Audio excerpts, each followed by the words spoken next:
Buenas noches, gracias a la Academia por la invitación. Mi tema es básicamente la inmunosupresión, un poco que todo el mundo comprenda cómo funcionan los inmunosupresores y la importancia que tiene esta terapia. Como generalidades, los inmunosupresores tienen efectos adversos, por lo tanto se usan varios al mismo tiempo para no utilizar dosis tope de uno solo de ellos. Esto permite que no haya toxicidad per se, aunque a niveles terapéuticos son tóxicos la mayoría de ellos. Se utiliza una fase de inducción, esta fase de inducción se da antes del trasplante o durante el mismo. Y después de esta fase de inducción y ya que se ha realizado el trasplante, el tratamiento de mantenimiento es a largo plazo con el fin de disminuir el riesgo de rechazo o tratar de evitarlo. La idea de los inmunosupresores es que con el paso del tiempo podamos ir disminuyendo o quitar alguno de ellos de la farmacología del paciente. La historia del uso de los inmunosupresores empezó con la cetoprina. Posteriormente se utilizaron los corticosteroides, esto estoy hablando de los años 50 y 60, en donde no se conocía ningún otro medicamento y los rechazos tenían una alta tasa de fracaso, 80-90%, por la frecuencia de los rechazos. A partir de los 60 se utilizaba únicamente acetoprina y corticosteroides como la terapia de mantenimiento. Sin embargo, en los 70 Borel descubrió por azar lo que es la ciclosporina a partir de un hongo y demostró que tenía cierta actividad para inhibir a los linfocitos T ya activados. Posteriormente, Cahen informó un primer reporte en el cual a los trasplantados renales utilizó un esquema de ciclosporina, principalmente donadores cadavéricos, y él evidenció que la sobrevida era mejor, pero únicamente utilizaba la ciclosporina sin ningún otro fármaco.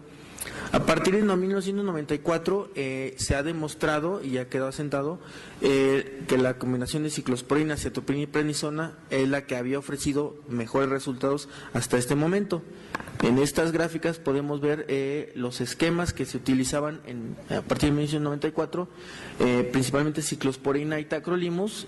Vamos a ver cómo actúan de manera general y cómo a través del paso del tiempo ha ido cambiando. Actualmente se recomienda utilizar tacrolimus de primera línea en lugar de ciclosporina, aunque hay controversia en cuanto a que se puede utilizar uno o el otro de manera indistinta por algunos autores, y el otro fármaco que se utiliza, digamos, de cajón junto con la tacrolimus o ciclosporina, que es el micofenolato o ácido micofenólico, que ha sustituido a la cetoprina también al paso del tiempo.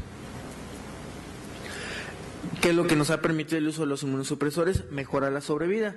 En este estudio colaborativo del CTS, en el cual se reportan más de 9,000 trasplantes, se puede ver cómo a través de los años, de acuerdo al esquema de inmunosupresión, cuál es el que ofrece los mejores resultados, y actualmente, pues lo que comentaba, el uso de la ciclosporina con la cetoprina y la prednisona, hasta hace ese año, que era el esquema habitual, es el que mostraba los mejores resultados. Los fármacos, hay diversas clasificaciones en cuanto a su mecanismo de acción, de acuerdo a su tipo de molécula, si están formados principalmente por proteínas o si tienen algún esteroide en su conformación. Esto nos va a dividir. Esto es una clasificación un poco química, aunque vamos a ver funcionalmente cómo se dividen estos. Los otros fármacos inmunosupresores son los que llamamos nosotros agentes de inducción. Estos son los que se utilizan al momento del trasplante o poco antes de que se hagan las anastomosis vasculares o después de ellas, y que hay unas ya recomendaciones bien establecidas en qué pacientes es lo ideal darle agentes de inducción, principalmente de acuerdo al riesgo inmunológico que tengan de rechazo agudo.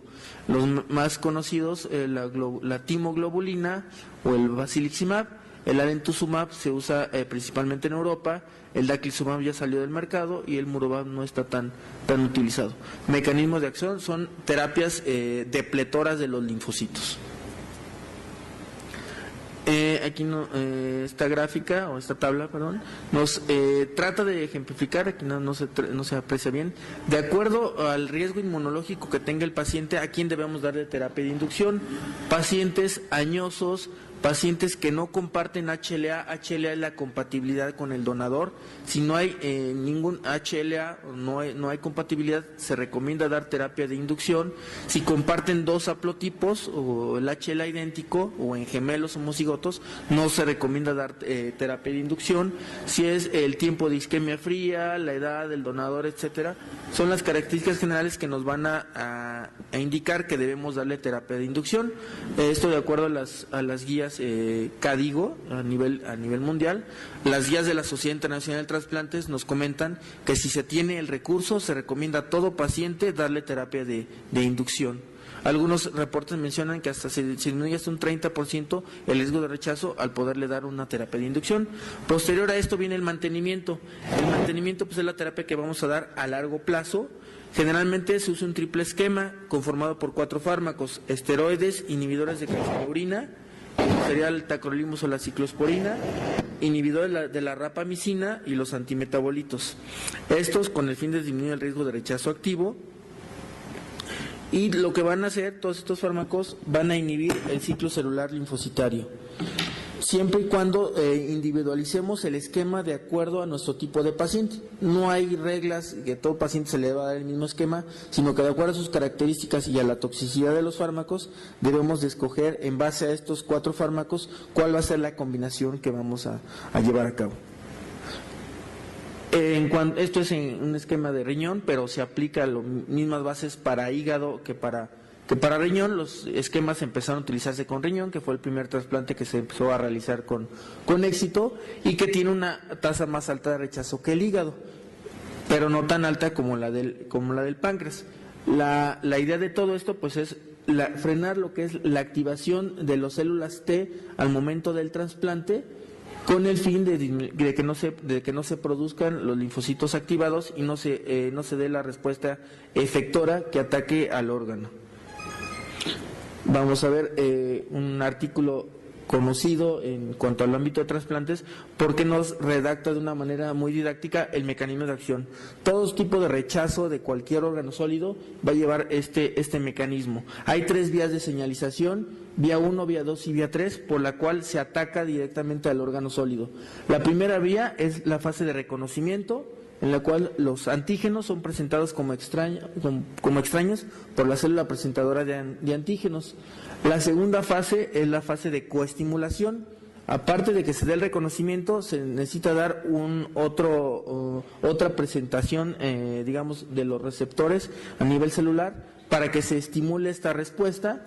Y la tercera señal, que sería la fase efectora, en la cual se producen receptores que favorecen la presentación y la activación de las células. Este es un esquema muy general, pero lo importante de esto es que en base a estas 3 señales se van a actuar los mecanismos, los inmunosupresores.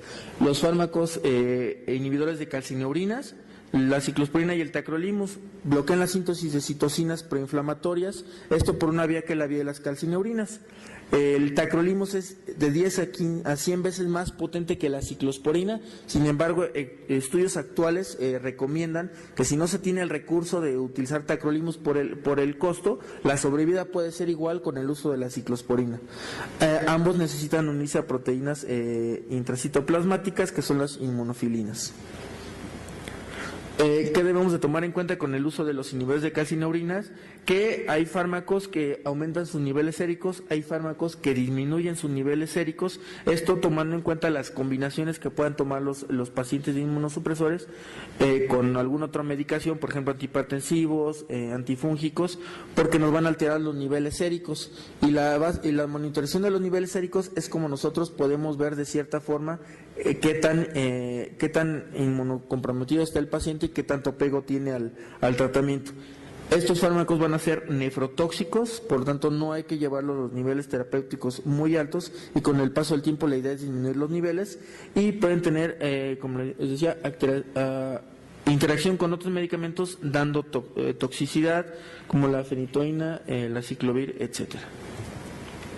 Otro fármaco son los mTOR. El sirolimus es el primero que se sintetizó de esta familia. Actualmente tenemos otro fármaco que es el everolimus. Esto por una enzima que se une a la mTOR, la cual nos va a dar repercusión en el ciclo celular, como vamos a ver en un esquema a continuación. Actúa a nivel de la fase G1, por lo tanto va a inhibir la respuesta celular a la interleucina 2, que es la que nos va a potencializar la respuesta inmunitaria o la fase efectora celular. El siguiente grupo de fármacos son los antimetabolitos, los más conocidos, ácido mecofenólico y la acetoprina. Estas interfieren en otra fase del ciclo celular, que es la fase S. Nos van a inhibir la vía de las purinas o la síntesis de las purinas. Esto es importante, ¿por qué? Porque estos fármacos están totalmente contraindicados durante el embarazo. Se ha visto ya en animales los efectos teratogénicos del ácido micofenólico y de la acetoprina durante el embarazo, principalmente porque inhiben la síntesis de purinas a nivel de lo que es la formación del tubo neural. Y su activación, pues hay una depresión intracelular de guanosina, lo que permite que no proliferen los linfocitos T y los linfocitos B que ya fueron activados, por lo tanto actuaría en la tercera fase del ciclo que les mencionaba. Además de que el ácido micofenólico tiene un efecto importante citostático. Y el cuarto grupo de fármacos son los corticosteroides. Actualmente hay esquemas en los cuales se retiran de manera temprana los corticosteroides o los esteroides, sin embargo, no han demostrado una mejor sobrevida a largo plazo que en los esquemas convencionales, en donde se siguen utilizando como dosis de mantenimiento a dosis muy reducidas, que esa sería la clave de utilizarlos. Inhiben la formación de citocinas proinflamatorias, por lo tanto bloquean la fase efectora de la respuesta celular. Hay también una linfopenia a dosis altas por la redistribución del tejido linfoide. Esto sería el mecanismo de acción. Por ejemplo, en los rechazos celulares se utilizan dosis altas de inicio de esteroides con el fin de dar una depresión linfocitaria y tratar de frenar la respuesta celular. Sin embargo, también se ha visto que estimula la actividad de las células T reguladoras. Esto es muy importante porque actualmente el papel de las células T como diagnóstico de rechazo se ha visto que no necesariamente tienen que estar elevadas o deprimidas para diagnosticar un rechazo, sino que tienen un papel importante también regulador. Sin embargo, a largo plazo pues tienen algunas complicaciones. Sus complicaciones a largo plazo por las cuales se disminuyen las dosis, el acné, la alopecia, la anemia, diabetes, hay hiperplasia gingival, principalmente con los inhibidores de calcinurinas, leucopenia, etcétera. Todos los inmunosupresores a largo plazo nos van a tener el riesgo de neoplasias aumentado. ¿Esto qué quiere decir? Que un paciente trasplantado tiene 10 a 20 veces más de contraer cualquier neoplasia que la población general por la inmunosupresión. Por lo tanto, con el paso del tiempo, la idea es ir disminuyendo la dosis de los inmunosupresores para tratar de disminuir este riesgo de rechazo. Y el mecanismo efector de los esteroides, que básicamente pues sería tratar de frenar la respuesta a las interleucinas. Y uno de los fármacos nuevos, que es el Belatacept. El Belatacept, la importancia de esto radica en que es un fármaco en el cual se inyecta al paciente una vez al mes, actúa bloqueando la respuesta coestimuladora, como vamos a ver en un esquema, lo que nos va a permitir un bloqueo selectivo de los linfocitos T. No se llegan a activar porque no hay esta coestimulación. Tiene menos toxicidad que los inhibidores de calcinurina, sin embargo también tiene sus indicaciones. Pero lo trascendente del Belatacept es que su mecanismo de aplicación es una vez únicamente al mes y el paciente no requiere estar tomando más que algún otro fármaco, a diferencia de los otros que necesitan estar tomando 2 o 3 fármacos diarios, los esquemas convencionales, pero sin embargo no ha mostrado ser más eficiente que las inhibidores de calcinurinas, por lo tanto se reserva a pacientes que no tienen alto riesgo de rechazo ni de neoplasia. Mecanismo de acción: la presentación, la célula presentadora de antígenos, y la coestimulación, que es donde actúa el Belatacept. A continuación, una tabla en cuanto a las generalidades. ¿Qué es lo trascendental? Pues tomar en cuenta que todos los inmunosupresores tienen efectos adversos y tienen toxicidad. hiperlipidemia, aumento de proteínas, síntomas gastrointestinales, temblor finodistal, alteraciones del ácido úrico, etcétera. Por lo tanto, debemos de tomar en cuenta todo esto para ajustar el esquema de nuestros pacientes, anemia hasta linfopenia. Los agentes de inducción tienen otras contraindicaciones también. Pacientes con infección activa no están contraindicados darlos, además de que también tienen fuertes datos de fuerte toxicidad, por lo que nos pueden provocar leucopenia, anemia severa, una liberación de citocinas, etcétera. Lo que se ha demostrado, pues, cómo ha mejorado la sobrevida de acuerdo a los diferentes esquemas con el paso del tiempo de los trasplantes renales, gracias a los esquemas actuales de inmunosupresión. El esquema que utilizamos en nuestro hospital: ciclosporina, micofenidato y prednisona, en la mayoría de los casos, aunque actualmente ya se ha tenido mayor acceso al tacrolimus, estamos utilizando en mayor medida el tacrolimus, micofenidato y prednisona, en menor cantidad sirolimus o everolimus, y acetoprina con ciclosporina, principalmente a los pacientes que tienen leucopenia o anemia severa, que no se puede utilizar el micofenidato, se puede cambiar a la acetoprina. Pero son los esquemas que generalmente se están utilizando en el mundo, con algunas variaciones, como sería el uso de sirolimus y tacrolimus en lugar de micofenidato más prednisona, porque había comentado, no hay evidencia que demuestre que el no utilizar prednisona tenga alguna mejoría en la sobrevida del paciente o del injerto. Debemos de monitorar al paciente con los datos de toxicidad. Algunos fármacos, como lo que es la ciclosporina o el tacrolimus, se pueden medir niveles séricos. El micofenolato, ya en algunos centros se están midiendo los niveles séricos, pero principalmente debido a la toxicidad se pueden monitorizar los niveles. Y ya para terminar, pues lo que les comentaba de las señales y donde actúan los diferentes medicamentos. Ciclosporina o tacrolimus, inhibiendo a esta enzima, que es la calcineurina, que no permite que no se lleve a cabo la replicación en el ciclo celular. La segunda señal, la coestimulación, que aquí actuaría, por ejemplo, lo que sería el belatacep. La acetoprina en el ciclo celular directamente, en la síntesis de purinas, al igual que el ácido micofenólico en la síntesis de nucleótidos, y lo que serían los mTOR, sirolimus o everolimus, en la fase G1 a la fase C del ciclo celular, inhibiendo que se formen receptores para interleucinados. Como conclusión, debemos de buscar un balance que permita prevenir el desarrollo del rechazo agudo, reducir al máximo la exposición a los efectos tóxicos del inmunosupresor y evitar en el paciente un estado de inmunosupresión excesivo, pero teniendo siempre cierto nivel de inmunosupresión. Los esquemas que incluyen un inhibidor de calcineurina en asociación con micofenolato de mofetil o ácido micofenólico o sirolimus son los que más se utilizan en el mundo y probablemente hasta ahorita son los que han demostrado mayor seguridad. Los esquemas libres de inhibidores de calcineurina, o sea que no utilizan esto, no han probado de una manera definitiva no ser mejor que otros esquemas. Sin embargo, en pacientes en el cual hay evidencia de toxicidad, pues sí es preferible el retiro de estos medicamentos. Muchas gracias. Uno de ellos de la farmacología del paciente. La historia del uso de los inmunosupresores empezó con la acetoprina. Posteriormente se utilizaron los corticosteroides, esto estoy hablando de los años 50 y 60, en donde no se conocía ningún otro medicamento, y los rechazos tenían una alta tasa de fracaso, 80-90%, por la frecuencia de los rechazos. A partir de los 60 se utilizaba únicamente acetoprina y corticosteroides como la terapia de mantenimiento. Sin embargo, en los terapéuticos son tóxicos la mayoría de ellos. Se utiliza una fase de inducción. Esta fase de inducción se da antes del trasplante o durante el mismo. Y después de esta fase de inducción y ya que se ha realizado el trasplante, el tratamiento de mantenimiento es a largo plazo con el fin de disminuir el riesgo de rechazo o tratar de evitarlo.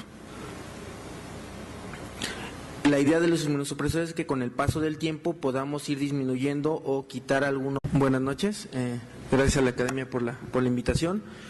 Mi tema es básicamente la inmunosupresión, un poco que todo el mundo comprenda cómo funcionan los inmunosupresores y la importancia que tiene esta terapia. Como generalidades, los inmunosupresores tienen efectos adversos, por lo tanto se usan varios al mismo tiempo para no utilizar dosis tope de uno solo de ellos.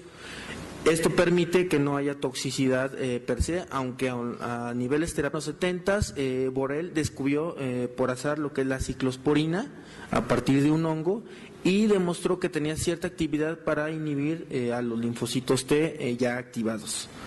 Posteriormente, Cahen informó un primer reporte en el cual a los trasplantados renales utilizó un esquema de ciclosporina, principalmente donadores cadavéricos, y él evidenció que la sobrevida era mejor, pero únicamente utilizaba la ciclosporina sin ningún otro fármaco.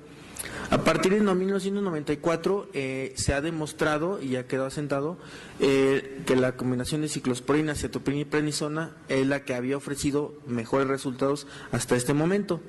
En estas gráficas podemos ver los esquemas que se utilizaban a partir de 1994, principalmente ciclosporina y tacrolimus.